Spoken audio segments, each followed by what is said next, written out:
ضد ضمان، كرة تصل إلى ميترو، تغطية وتدخل، يطالب بلمسة يد، الحكم لا يشير إلى شيء، قرار لحكم اللقاء، سيذهب لمشاهدتها بنفسه، التسديد كانت واضحة بصراحة، كبرت جسم اللاعب، وأعتقد أن حكم اللقاء سيشير إلى وجود ركلة جزاء هلالية في هذه الوضعية، طويلا لاتخاذ قراره في هذه الوضعية باحتساب ركلة جزاء هلالية.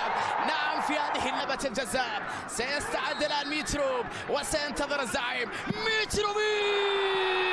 الأول للزعيم، يتقدم الهلال بالهدف الأول في هذه الوضعية، هدف مقابل لا شيء.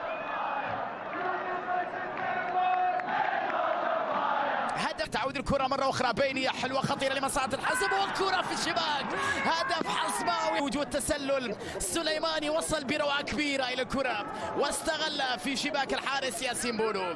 هدف يتوج مجهودات كبيرة ورائعة للحسم في هذه المباراة، وبالتأكيد أنه كان قريب في العديد من اللحظات من الوصول إلى مرمى ياسين بونو، بسبب أنه توقيت صلاة جمهور والرابطة والقوة الزرقاء لا تقوم بالتشجيع في هذه الوضعية، وهذا أمر طبيعي. كرة بالخطأ،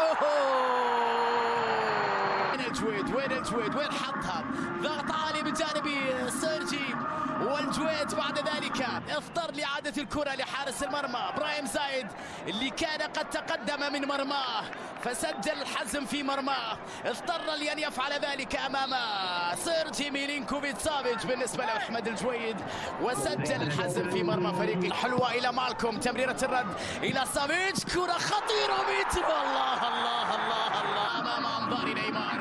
هدف جميل جدا، ثاني والمكانة الكبيرة من غيره ميتروفيتش لاستغلال كل الفرص.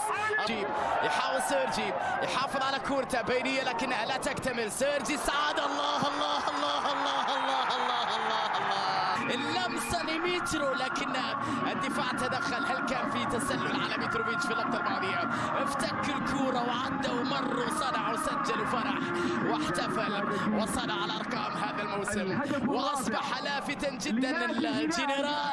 الجنرال من مثله سيرجي يا جماعة، سافيتش يخطف قلوب الهلاليين في سنة أولى على مستوى دوري روشن.